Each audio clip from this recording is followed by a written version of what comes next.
സിനിമക്കാ നീ ഒന്ന് പോയേ. നീ ആരോട് ചോദിച്ചിട്ട് ബുക്ക് ചെയ്ത്? നീ എന്നോട് ചോദിച്ചുവാ? പെട്ടെന്ന് കിട്ടിയതാ. എന്നിട്ട് എപ്പ ബുക്ക് ചെയ്തത്? എപ്പോഴത്തേക്കാണ്? ഇന്നാ ഉച്ചക്കാ? ഇറക്കയില്ലേ? സാറിനും വന്നിട്ടൊന്നുമില്ല. സാറ് വന്നാലും എനിക്ക് ലീവ് ചോദിക്കുന്നില്ല. ലീവ് ചോദിച്ചാൽ തരൂല്ല. ഞാനെന്നാ പറയൂ ഇപ്പൊ?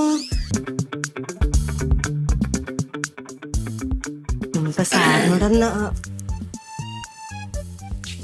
Good morning sir. Good morning. Good morning. Dharmila, നമ്മുടെ റിസപ്ഷനിസ്റ്റിന്റെ വാക്കൻസി കാണുന്നില്ലേ ആ ഹോട്ടലിലെ? അതിന്റെ അവരെ വിളിച്ചിരുന്നോ? ആ വിളിച്ചിനി. എന്താ പറഞ്ഞവര്? അവര് നാളെ വരാ പറഞ്ഞിനി. ആ, നാളെ വരുമ്പോ നമുക്ക് തരാനുള്ള പേയ്മെന്റിന്റെ ഒരു ഹാഫ് അഡ്വാൻസ് മേടിക്കണം. മണിക്ക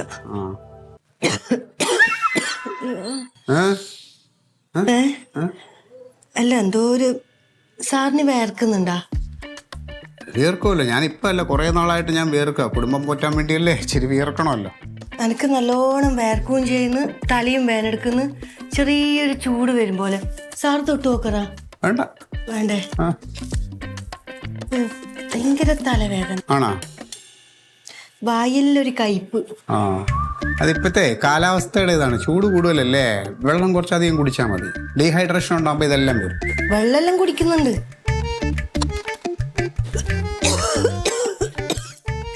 നേരം വൈകുന്തോറും പ്രശ്നാവൂലേ? നേരം വൈകുന്തോറും പ്രശ്നാവും. ആ ബോധ്യം ഉണ്ടല്ലോ. അതാ ഞാൻ പറഞ്ഞത്, ഇന്ന് തന്നെ കൊട്ടേഷൻ കൊണ്ട് കൊടുക്കാം. വൈകിയാ വേറെ ആരെങ്കിലും ആ കൊട്ടേഷൻ കൊണ്ടുപോകും. അതല്ല, ഡോക്ടറെ അടുക്ക പോകേണ്ട കാര്യം. ഡോക്ടറെ പെട്ടെന്ന് വിളിച്ചിട്ട് അങ്ങനെ അങ്ങ് പോകാൻ പറ്റുമോ? ഡോക്ടറെ അപ്പോയിന്റ്മെന്റ് എടുക്കണ്ടേ? അതിനിപ്പോ ഞായറാഴ്ച ദിവസം ലീവ് ആണല്ലോ, അന്ന് പോയി ഡോക്ടറെ കാണാം. എന്നിട്ട് മൊത്തത്തിൽ എമർജൻസി പറഞ്ഞ അല്ല, അത് നമുക്കിവിടെ അതിൽ എമർജൻസി നമ്മുടെ കാര്യങ്ങളുണ്ടല്ലോ. ശർമ്മളയെ മൊത്തത്തിലൊന്ന് ചെക്കപ്പ് ചെയ്യണം കേട്ടാ. എന്തൊക്കെയോ പ്രശ്നങ്ങൾ ശർമ്മളയ്ക്ക് ഉണ്ട്. തൈറോയ്ഡ് ഉണ്ട്. തല ഉൾപ്പെടെ ഒന്ന് സ്കാൻ ചെയ്താൽ നല്ലതായിരിക്കും കേട്ടോ.